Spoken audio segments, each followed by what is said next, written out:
അതിജീവനത്തിനായി ജീവികൾ പല രീതിയിൽ രൂപാന്തരപ്പെട്ടിരിക്കുന്നു എന്ന തിരിച്ചറിവ് അദ്ദേഹത്തെ കൂടുതൽ ജിജ്ഞാസുവാക്കുന്നു. ഓരോ ദ്വീപിലെയും ഒരേ വർഗത്തിലുള്ള പക്ഷികളുടെ കൊക്കുകളുടെ ആകൃതിയിൽ കാണപ്പെടുന്ന വ്യത്യാസങ്ങൾ, മൃഗങ്ങളുടെ നിറത്തിലും വലിപ്പത്തിലും വരുന്ന വ്യതിയാനങ്ങൾ, വളരെ ചെറിയ ആമകൾ മുതൽ ഭീമാകാരന്മാരായ ആമകളെ വരെ കാണുവാനായിട്ട് കഴിയുന്നു. ഇവയിലൊക്കെ വരുന്ന വ്യത്യാസങ്ങൾ ഭൂമിശാസ്ത്രപരമായും കാലാവസ്ഥാപരമായും ഒക്കെ അതിജീവനവുമായി ബന്ധപ്പെട്ടിരിക്കുന്നു എന്ന് ഡാർവിൻ മനസ്സിലാക്കുന്നു.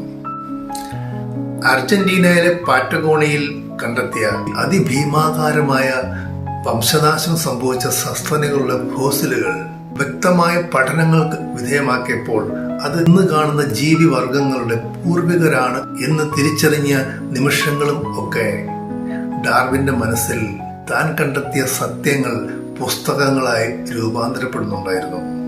മൺമറഞ്ഞു പോയത് മാത്രമല്ല, ജീവിച്ചിരിക്കുന്ന തെളിവുകളും പരിണാമത്തിന്റെ ഉദാഹരണമായി ഡാർവിനെ ചൂണ്ടിക്കാണിക്കുവാനായിട്ട് ഉണ്ടായിരുന്നു.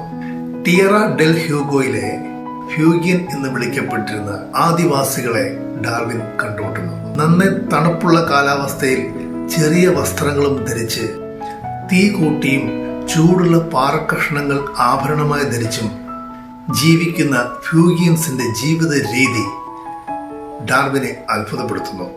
ഭക്ഷണം ശേഖരിക്കുവാനും കാലാവസ്ഥയെ അതിജീവിക്കുവാനും മറ്റ് സകല പ്രകൃതിയുടെ പ്രതിരോധങ്ങളിൽ നിന്നും രക്ഷപ്പെടുവാനും അവർ കാണിക്കുന്ന സാമർഥ്യം നേരിട്ട് കണ്ട് മനസ്സിലാക്കുമ്പോൾ തൻ്റെ അതേ വർഗത്തിൽപ്പെട്ട മനുഷ്യർ കാലാവസ്ഥയും ഭൂപ്രകൃതിയും പ്രതിരോധങ്ങളും മാറുന്നതനുസരിച്ച് അതിജീവനത്തിനായി എത്രയോ രീതിയിൽ വ്യത്യാസപ്പെട്ടിരിക്കുന്നു, പരിണാമപ്പെട്ടിരിക്കുന്നു എന്ന് അദ്ദേഹം തിരിച്ചറിയുന്നു.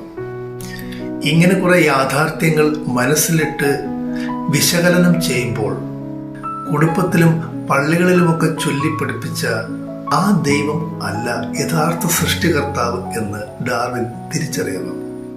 ഒരു ഞെട്ടലോടെ എന്ന് പറഞ്ഞത് താൻ തിരിച്ചറിഞ്ഞ സത്യങ്ങൾ സമൂഹത്തിനു മുമ്പിൽ വെളിപ്പെടുത്തുന്ന നിമിഷം അദ്ദേഹം ഒന്ന് മനസ്സിൽ വിഭാവന ചെയ്തു നോക്കി.